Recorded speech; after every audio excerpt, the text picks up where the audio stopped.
The iron bars were burning hot under the midday sun, and inside that cage, a girl was dying.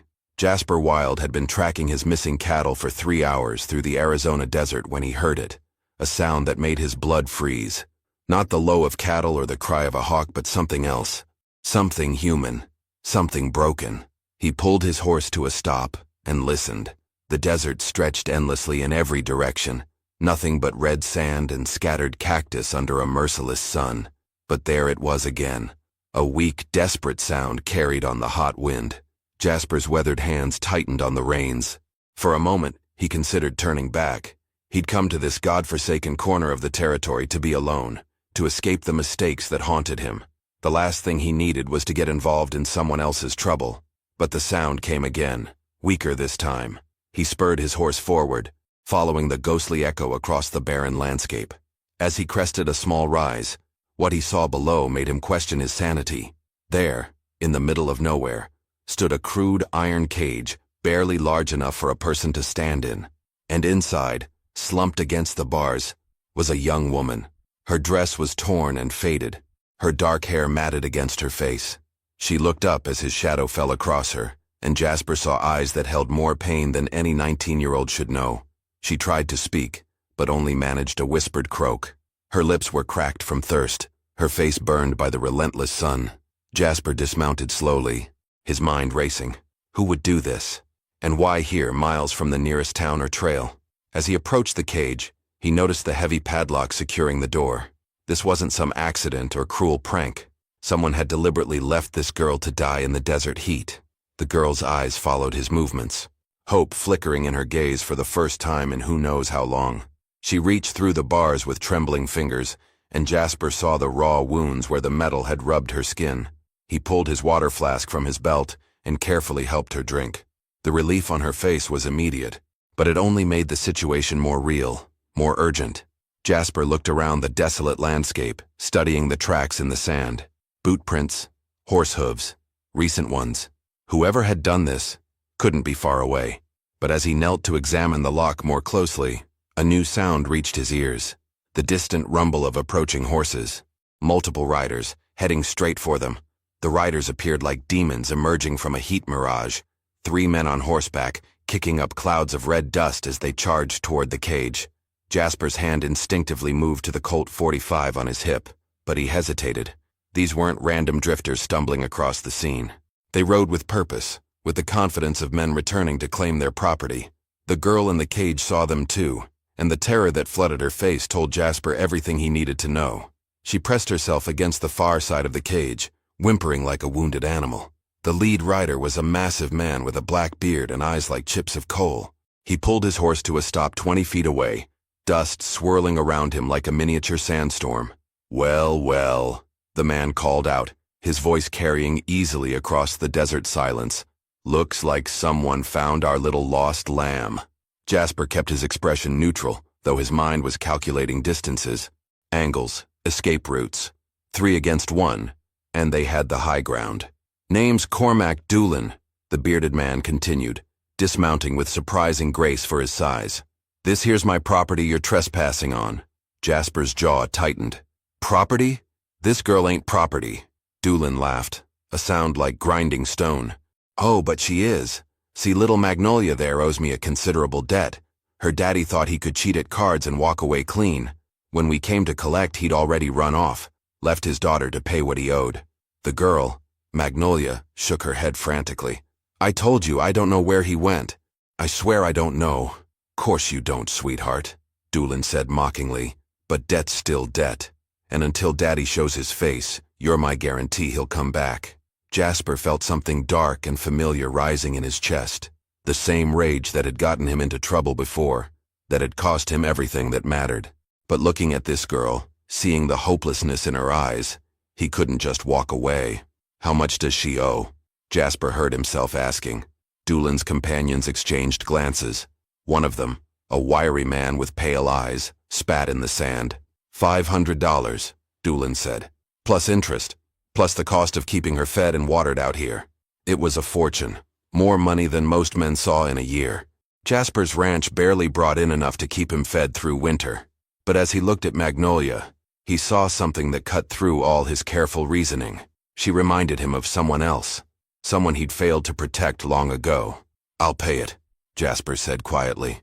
The words hung in the desert air like a challenge. Doolin's smile widened, revealing yellowed teeth. "Well, now, that's mighty generous of you, stranger. But see, there's another problem."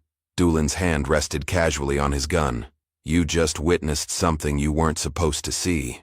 The threat in Doolin's voice was unmistakable, but Jasper had heard worse from better men. What made his blood run cold was the casual way the other two riders were positioning themselves, spreading out to flank him.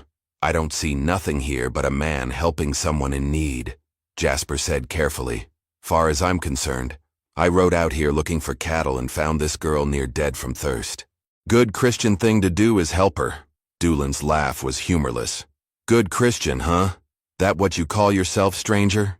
Something in the man's tone made Jasper's skin crawl. He'd spent years trying to escape his reputation, but men like Doolin had a way of sniffing out a violent past.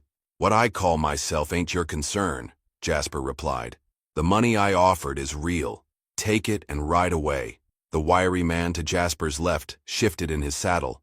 "Boss, maybe we should just—" "Shut up, Pike," Doolin snapped. His coal-black eyes never left Jasper's face. "I'm trying to place you, friend. Something familiar about the way you carry yourself, the way you're standing like you ain't afraid of 3 armed men." Jasper's heart hammered against his ribs. He'd changed his name, grown out his beard, stayed away from towns for 3 years. But some things were harder to hide than others. Inside the cage, Magnolia had gone silent, watching the men with wide, terrified eyes. She seemed to sense that her fate hung in the balance of whatever was happening between these 4 men. "Tell you what," Doolin continued, stepping closer. "Why don't you state your name real clear, like maybe that'll help my memory." This was the moment Jasper had been dreading for years, the moment his past caught up with him in the worst possible way. "Name's Wild," he said finally. "Jasper Wild." The effect was immediate. The third rider, who'd been silent until now, suddenly straightened in his saddle. "Holy hell, boss. Jasper Wild? The Jasper Wild?" Doolin's eyes lit up with cruel recognition. "Well, I'll be damned. The ghost of Tombstone himself. Thought you were dead, Wild." "I am dead," Jasper said quietly. "Been dead for 3 years. Not dead enough, apparently." Doolin's hand moved to his gun. "See, boys, Mr. Wild here used to be quite the gunfighter. Killed 8 men in Tombstone before he up and disappeared. Word was he lost his nerve after what happened to his—" "That's enough," Jasper cut him off, his voice deadly quiet. But Doolin wasn't finished. "What happened to your little sister, Wild? What was her name again?" "Oh, that's right. Sarah." The name hit Jasper like a physical blow. 3 years of carefully buried grief and rage came roaring back to the surface. And in that moment of raw emotion, Doolin made his move. Doolin's gun cleared leather fast, but not fast enough. The years hadn't dulled Jasper's reflexes. They'd just buried them under layers of guilt and self-imposed exile. But hearing his sister's name spoken by this piece of filth brought everything back in a lightning flash of muscle memory and rage. Jasper's Colt appeared in his hand like magic, the barrel already lined up with Doolin's chest before the bigger man's weapon was halfway drawn. "Don't," Jasper said, his voice calm as winter morning. But Pike, the wiry rider, was already going for his gun. Jasper pivoted and fired, the shot echoing across the desert like thunder. Pike screamed and clutched his shoulder, his pistol spinning away into the sand. The third man froze with his hand on his weapon, smart enough to recognize a man who could put bullets exactly where he wanted them. Doolin, breathing hard, slowly raised his hands. "Easy there, Wild. No need for anyone else to bleed." "There was no need for anyone to bleed at all," Jasper replied, his gun still trained on Doolin's chest. "But you had to go and mention my sister." Inside the cage, Magnolia watched in stunned silence. She'd gone from certain death to witnessing the fastest gunwork she'd ever seen in the span of seconds. "Now here's what's going to happen," Jasper continued. "You're going to unlock that cage. You're going to take whatever money I've got on me, and then you're going to ride away and forget you ever saw either one of us." Doolin's face had gone pale, but his eyes still held cunning. "And if I refuse, then I'll kill you where you stand and take the key off your corpse." There was no bluff in Jasper's voice, no hesitation. Doolin had seen enough killers to recognize the real thing when he heard it. "Boss!" the wounded Pike gasped from the ground. Just give him the damn key. But Doolin wasn't looking at Jasper anymore. He was looking past him, toward the horizon. Problem is, Wild, Doolin said slowly. Doolin, we ain't the only ones out here today. Jasper felt his blood turn to ice. Behind him, he could hear it now. The distant sound of more horses approaching from the south. A lot more horses. That'd be my business partners, Doolin explained with a returning smile. We got a whole operation running through this territory. Moving cargo from Mexico up north. Little Magnolia here just happened to be in the wrong place at the wrong time when we needed to send Daddy a message. The hoofbeats were getting closer. Jasper quickly counted the sounds. At least 6 riders, maybe more. Here's your choice, Wild, Doolin said, his confidence returning with reinforcements on the way. You can kill me, sure enough. But then you'll have to explain to my associates why their business partner is lying dead in the sand. And they ain't near as reasonable as I am. Jasper's mind raced. 6-to-1 odds with an injured girl to protect. No cover except the cage itself. His horse was 20 yards away, too far to reach before the riders arrived. Inside the cage, Magnolia spoke for the first time since he'd given her water. There's something you need to know, she whispered urgently, about why they really want me alive. But before she could say more, the new riders crested the ridge, and Jasper realized that Doolin's business partners weren't just any outlaws. They were federales, Mexican soldiers in dusty blue uniforms, rifles glinting in the sun. The federales rode down from the ridge like avenging angels, their blue uniforms dark with sweat and dust. At their head rode a colonel with silver braiding on his shoulders and murder in his eyes. Jasper kept his gun trained on Doolin, but his mind was spinning. Mexican soldiers this far north meant one thing. They were chasing something or someone across the border. Something important enough to risk an international incident. Colonel Vasquez, Doolin called out cheerfully, as if he didn't have a gun pointed at his heart. Right on time as always. The colonel's horse snorted and stamped as he pulled up beside the cage. His weathered face showed no emotion as he took in the scene. The wounded pike, Jasper's drawn weapon, and Magnolia huddled in the iron prison. Senor Doolin, the colonel said in accented English. There seems to be a complication. Nothing we can't handle, Colonel. Just a local rancher who stumbled across our operation. I was about to explain to him how unhealthy it is to interfere in other people's business. But Colonel Vasquez wasn't looking at Jasper anymore. His attention was focused entirely on Magnolia, and there was something predatory in his gaze that made Jasper's skin crawl. So this is the famous Magnolia Voss, the colonel said softly. The girl who knows where her father hid my gold. Magnolia shrank back against the cage bars. I told you, I don't know anything about any gold. Your father stole $50,000 worth of Mexican Army gold. Señorita, gold that was meant to purchase weapons for the revolution. Men died because of his betrayal. Jasper felt the pieces clicking together in his mind. This wasn't just about gambling debts. Magnolia's father had stolen military gold and disappeared, leaving his daughter to face the consequences. Now I understand why Daddy ran, Jasper said grimly. 50,000 in Army gold? That's enough to get a whole territory hunting you. Colonel Vasquez turned his cold gaze on Jasper. And you are? Someone who's about to make all your problems disappear, Jasper replied, for the right price. The lie came easily, born from years of talking his way out of bad situations, but he could see both Doolin and the colonel calculating, wondering what game he was playing. You see, gentlemen, Jasper continued, lowering his weapon slightly, I happen to know exactly where Magnolia's father is hiding. It was a desperate bluff, but it was all he had. Magnolia's sharp intake of breath told him she was either shocked by his claim or terrified he was about to get them both killed. If you were Jasper, what would you do? Try to convince these dangerous men you know something you don't, risking both your life and Magnolia's if they call your bluff? Or make a run for it right now while you still have a loaded gun and a slim chance? Tell me in the comments. I need to know which side you'd choose, because what Jasper decided next would either save them both or doom them to a fate worse than death. But I'll only talk business with one man at a time, Jasper added. Too many cooks spoil the stew, if you know what I mean. Colonel Vasquez smiled, but there was no warmth in it. Senor, I think you are lying. The colonel's accusation hung in the air like a death sentence. Jasper could feel the weight of 8 rifles pointed in his direction, could smell the metallic scent of gun oil and leather in the desert heat. Maybe I am lying, Jasper said with a shrug that he hoped looked casual. But are you willing to bet $50,000 in gold that I don't know something you need? He was walking a razor's edge now, playing for time he didn't have with information he didn't possess. But he'd learned long ago that desperate men made desperate mistakes. And right now, desperation was his only ally. Colonel Vasquez dismounted slowly, his spurs jingling against the stones.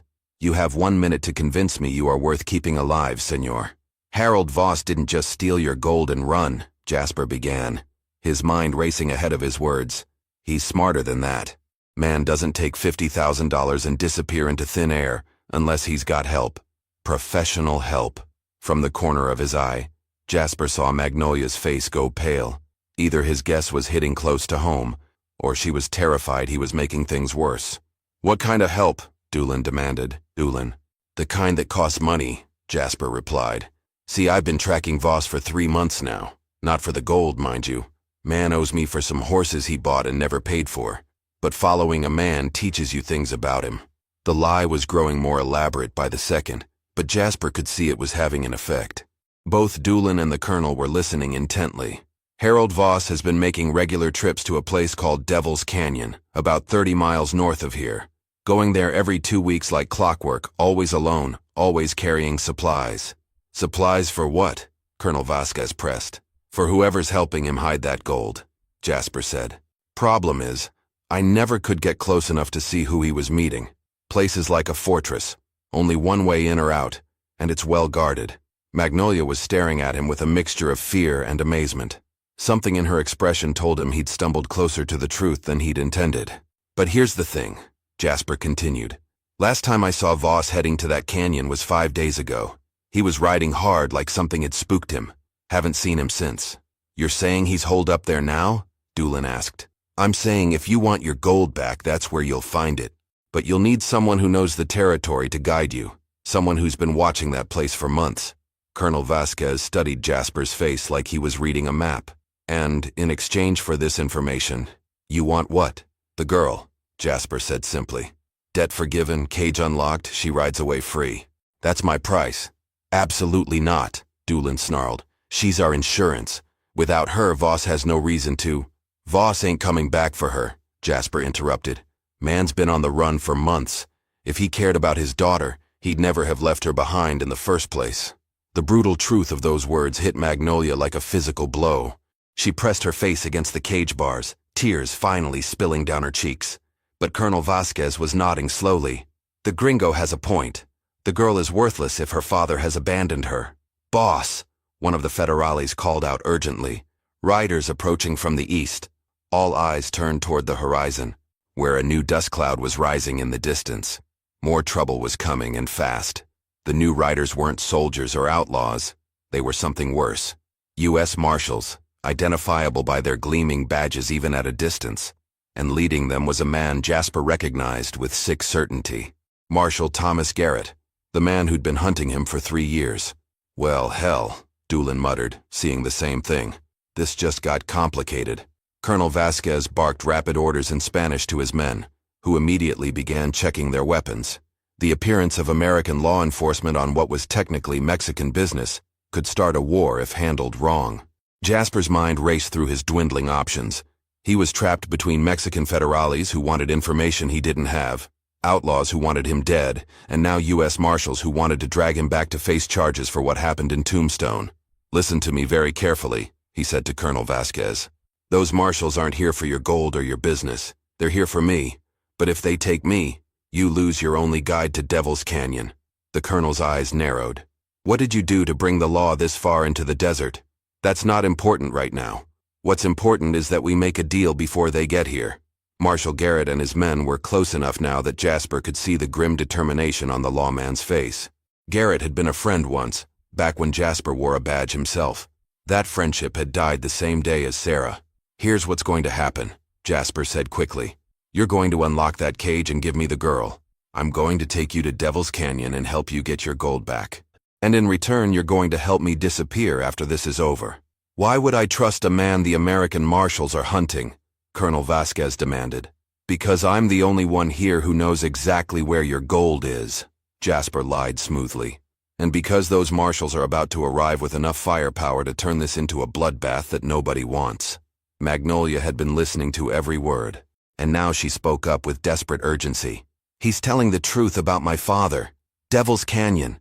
That's where Daddy said he was going the last time I saw him." It was the confirmation Jasper needed. Magnolia was backing his story, whether she understood his plan or not. Colonel Vasquez looked between the approaching marshals and the girl in the cage. "If you are lying to me, senor, I will make sure you die very slowly." "Understood. But right now you need to choose. Do business with me, or explain to those marshals why you're operating north of the border with stolen Mexican Army gold." The hoofbeats were thundering closer. Marshal Garrett was maybe 2 minutes away. Colonel Vasquez pulled a key from his pocket. "One day, senor. You have 1 day to deliver my gold, or both you and the girl will pray for the mercy of a quick death." But as he moved toward the cage, Doolin stepped in front of him, his hand on his gun. "Nobody's unlocking anything until I get my cut." Time slowed to a crawl as everyone's hands moved toward their weapons. Doolin facing the colonel, the federales swinging their rifles toward the approaching marshals. Jasper caught between them all with seconds to act. Marshal Garrett's voice boomed across the desert. "Nobody move! U.S. Marshals!" That's when Jasper made his choice.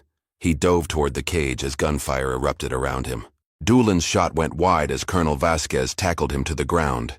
The federales opened fire on the marshals, who scattered and returned fire from behind whatever cover they could find. In the chaos, Jasper snatched the key from where it had fallen and jammed it into the lock. The cage door swung open, and Magnolia tumbled out into his arms. "Can you ride?" he shouted over the gunfire. "Yes," she gasped. "Then we're leaving. Now!" They sprinted toward his horse as bullets whined overhead. Behind them, the battle between Mexican soldiers and American lawmen was escalating into something that would be talked about in both capitals. Jasper swung into the saddle and pulled Magnolia up behind him. His horse, trained for quick getaways, needed no urging to bolt across the desert at full gallop. They'd ridden hard for 10 minutes when Magnolia finally spoke. "Devil's Canyon," she said breathlessly. "My father really is there, but not for the reason you think." Jasper slowed the horse to a walk, scanning the horizon for pursuit. "What do you mean?" "There is no stolen gold," she said quietly. "My father is dying, Mr. Wilde. He's been hiding in that canyon because it's where my mother is buried. He wanted to die where she died 20 years ago." The truth hit Jasper like a physical blow. Then what was all this about? Doolin's been running guns to Mexican revolutionaries. He needed someone to blame when a shipment went missing. My father was convenient, a drifter with no friends, no family except me. Jasper felt the familiar weight of being used, manipulated by men more cunning than honorable. And the federales? They're hunting the real thieves. But Doolin convinced them my father was involved. Magnolia's voice broke. "I was just bait to draw him out of hiding." In the distance, they could still hear sporadic gunfire. The battle was winding down, but Jasper knew both sides would be looking for them soon. "There's something else," Magnolia continued. "I lied about not knowing you. I've heard the stories about Jasper Wilde, about what happened to your sister in Tombstone." Jasper's hands tightened on the reins. "Don't. She was trying to protect someone too, wasn't she? Just like you're protecting me." "Sarah died because I wasn't fast enough," Jasper said harshly. "Because I believed in justice instead of just pulling the trigger when I had the chance." "Maybe," Magnolia said softly. "Or maybe she died, because sometimes doing the right thing costs everything." They rode in silence toward the setting sun, two damaged souls fleeing toward an uncertain future. Behind them, the desert wind was already beginning to cover their tracks with sand. As the first stars appeared in the darkening sky, Jasper made a decision that surprised even him. "Devil's Canyon," he said. "We're going to find your father." "Why?" "Because some debts can only be paid by the living." For the first time since he'd found her in that cage, Magnolia smiled. "Now click on the video on the screen to hear a story even better than this one. More intense, more profound, the kind that makes your soul freeze and your heart race. Click on the video now."